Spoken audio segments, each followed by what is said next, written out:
mari kita lanjut ke chapter 7 dari Record of Ragnarok Gods Apocalypse. Sebelum saya lanjut, siapa tahu ada yang senang dengan konten sejarah? Bantu subscribe channel sejarahku ya minasan, linknya ada di deskripsi. Diawali dari Jar yang berteriak tentang Prometheus yang langsung melakukan serangan secara mendadak. Dia adalah petarung yang langsung mengambil langkah terlebih dahulu. Para penonton terbagi menjadi dua fraksi, ada yang memaki Prometheus sebagai pengecut, ada pula yang memujinya untuk menyerang lebih banyak lagi agar mengalahkan si monyet. Ketika Prometheus meminta maaf, Sun Wukong menjawabnya jika dia tidak perlu meminta maaf. Karena bagaimanapun juga, Sun Wukong memang berencana membiarkan Prometheus melakukan serangan terlebih dahulu. Itu memang seperti akan merugikan dirinya sendiri. Namun, Prometheus mengencangkan otot-ototnya sembari mengatakan bahwa dia bukannya meminta maaf atas serangan mendadak itu. Kemudian menarik tali rantainya sampai menerbangkan Sun Wukong. Jar berkomentar bahwa kekuatan Prometheus sangat mengerikan, seperti yang diharapkan dari ras Titan. Diceritakanlah kakak Prometheus sang Titan yang agung bernama Atlas. Dia menopang langit dengan tubuhnya yang besar dan kekuatannya yang luar biasa. Kekuatan yang luar biasa itu adalah kekuatan dasar ilahi yang dimiliki oleh semua ras Titan. Prometheus pun meminta maaf pada Sun Wukong karena tidak ada dewa yang mampu menahan serangannya kecuali dirinya sendiri. Dan kita pun diperlihatkan bagaimana Sun Wukong dengan sengaja ditarik untuk dihantamkan pada kepala Prometheus sendiri. Teknik itu bernama Kremos Arkan, hukuman rantai ilahi. Sun Wukong belum pernah merasakannya. Ini sungguh tak terduga dan tak tertahankan. Di sisi lain, Hermes dan Zeus tampaknya mengerti dengan senjata ilahi milik Prometheus. Hermes menjelaskan, awalnya hukuman itu dibuat khusus untuk menghukum Prometheus. Itu adalah senjata dewa yang paling menakutkan yang bisa menimbulkan rasa sakit. Bahkan, para dewa pun hampir tidak bisa menahannya. Zeus berkomentar bahwa dewa seperti Sun Wukong pun mungkin dalam bahaya di sini. Kita pun diperlihatkan bagaimana Sun Wukong terlilit oleh rantai Prometheus sampai tidak bisa bergerak. Kemudian Prometheus mengangkatnya dan menabrakkan kepala Sun Wukong dengan sangat keras di lantai Valhalla hingga lantai hancur seketika. Teknik itu bernama Deno Altar Paruh Elang. Jar berkomentar bahwa pemecah otak itu memanglah teknik yang sangat hebat. Wah, ini seperti teknik Smackdown ya minasan. Prometheus pun berdiri menatap Sun Wukong yang kesakitan. Itu pasti sangat menyakitkan. Rasa sakit yang Sun Wukong rasakan adalah rasa sakit yang paling Prometheus tahu. Menurut legenda, Prometheus adalah dewa yang memberikan api kepada umat manusia.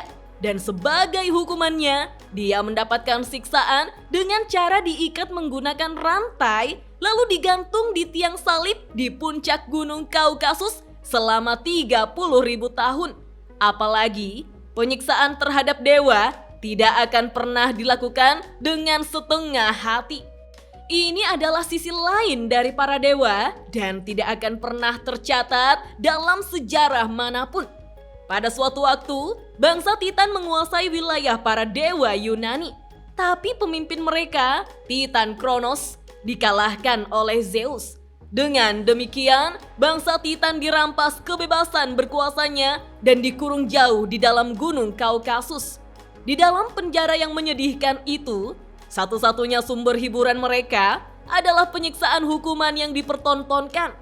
Kita pun diperlihatkan bagaimana seorang dewa menendang Prometheus yang dirantai.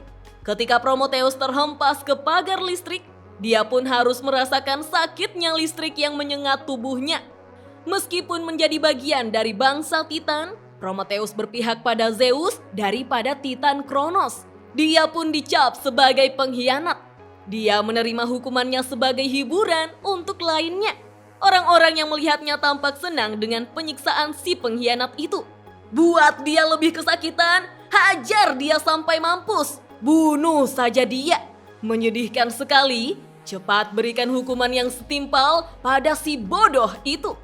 Dengan cara dia dirantai seperti itu, mereka ragu Prometheus bisa melawan balik. Ketika Prometheus sudah tidak sadarkan diri, sang pengikut Zeus Dewi Kekerasan bernama Bia menarik rambut Prometheus dan menyuruhnya bangun. Lalu Kratos sebagai dewa kekuatan yang juga pengikut Zeus setuju pada Bia. Wah, akhirnya Kratos dalam game God of War muncul di Ragnarok ya minasan. Menurutnya, mereka tidak boleh melepaskannya begitu saja karena dia telah memberi api pada umat manusia. Meskipun mereka kehilangan kekuasaan mereka pada para dewa Olympus, namun bangsa Titan adalah ras yang tidak boleh diremehkan begitu saja. Selain itu, mereka harus memastikan bangsa Titan ini mendapatkan hiburan yang cukup bagus darinya. Membuat mereka bekerja terlalu keras tidak akan bagus karena mereka bisa memulai pemberontakan. Dan mereka tidak menginginkan hal itu terjadi. Dan karena itulah mereka harus menghibur mereka dengan cara seperti ini. Hiburan nomor 1 di penjara adalah kekerasan. Dia pun tertawa puas dan menantang Prometheus untuk membalas serangannya. Tetapi Prometheus tidak melakukan apa-apa. Dia hanya terus menerima serangan demi serangan. Prometheus percaya bahwa rasa sakit ini adalah satu-satunya yang bisa dia tanggung untuk menebus semua dosa-dosanya. Karena dia telah menyesatkan kerabatnya dan umat manusia ke jalan yang salah. Jadi, selama ribuan tahun, dia menerimanya begitu saja sampai pada hari itu tiba. Seorang penjaga tampak panik dan melaporkan pada Kratos sebuah kabar darurat. Namun Kratos yang menikmati penyiksaan dan minumannya tidak menghiraukan penjaganya. Hingga akhirnya seorang penjaga terjatuh dari langit menimpa penjaga lainnya. Kratos pun yang panik menanyakan, siapa yang di sana itu? Sosok yang menyerang penjaga itu pun memperkenalkan diri sebagai Alcides. Dia adalah sosok yang mungkin mereka sebut sebagai calon dewa. Bia dan Kratos pun sangat terkejut mendengarnya. Sejarah menunjukkan bahwa sang pahlawan Alcides yang kemudian dikenal sebagai Herakles, dia berhenti di Gunung Kaukasus sebagai bagian dari 12 tugas yang harus diselesaikannya. Kratos pun menanyakan, apa yang diinginkan calon dewa di tempat seperti ini? Alcides menjawab bahwa dia memang belum berpengalaman sebagai dewa dan tidak tahu apa-apa tentang surga. Tapi, ada suatu hal yang bisa dia mengerti di tempat ini. Penjara ini sama sekali tidak mencerminkan keadilan. Kratos pun tertawa mendengarnya. Dia pernah mendengar sebuah rumor, katanya ada manusia bodoh yang telah meminum ambrosia dan memperoleh kekuatan yang setara dengan sang dewa. Seorang manusia yang merasa dia pantas berada di surga. Seorang manusia yang bisa menjadi dewa. Bia pun tertawa terbahak-bahak sambil menginjak kepala Prometheus. Dia memaki Alcides sebagai anak muda yang bodoh. Alcides harus tahu, tempat ini adalah tempat yang paling adil dan legal. Penjara ini beroperasi di bawah pemerintah langsung dari Tuan Zeus. Kalau mau membuat keributan di sini, maka Alcides bisa mendapat hukuman. Alcides justru memaki mereka. Bodoh sekali. Mereka para dewa seharusnya bertindak adil. Tapi inilah mereka menyerah pada yang kuat dan menindas yang lemah. Sebelum Alcides mengarahkan umat manusia di jalan yang benar, sepertinya dia harus menunjukkan pada mereka arti dari keadilan. Pertama, Alcides akan membebaskan para Titan lalu melegalkannya. Alcides akan meminta nasihat dari Dewa Zeus untuk memperbaiki hukuman mereka. Bia yang kesal pun memaki Alcides sebagai bocah keparat. Apa Alcides pikir mereka akan tinggal diam saja dan membiarkan hal itu terjadi begitu saja? Siapa sangka ada rantai yang mengikat tangan kanan Bia. Prometheus pun memanggil nama Alcides dan meminta untuk menyerahkan mereka padanya agar Alcides fokus pada misinya. Kratos pun terkejut melihat Prometheus. Bagaimana bisa Prometheus melepaskan rantainya? Prometheus menjawab bahwa rantai ini adalah senjata suci yang dibuat khusus untuknya, di mana dia memohon pada Tuan Zeus untuk hukumannya sendiri akan tak.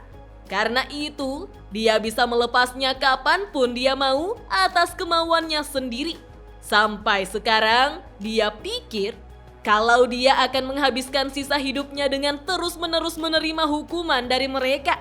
Tapi, dia ingin melihatnya sendiri apa yang akan Alcides lakukan selanjutnya karena pria itu telah menarik perhatiannya.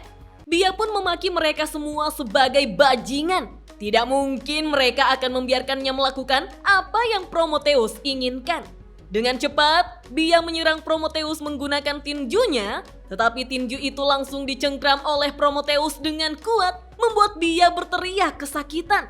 Apa-apaan ini? Rasa sakit apa ini? Prometheus pun mengulang ucapannya bahwa rantai ini dibuat khusus untuknya.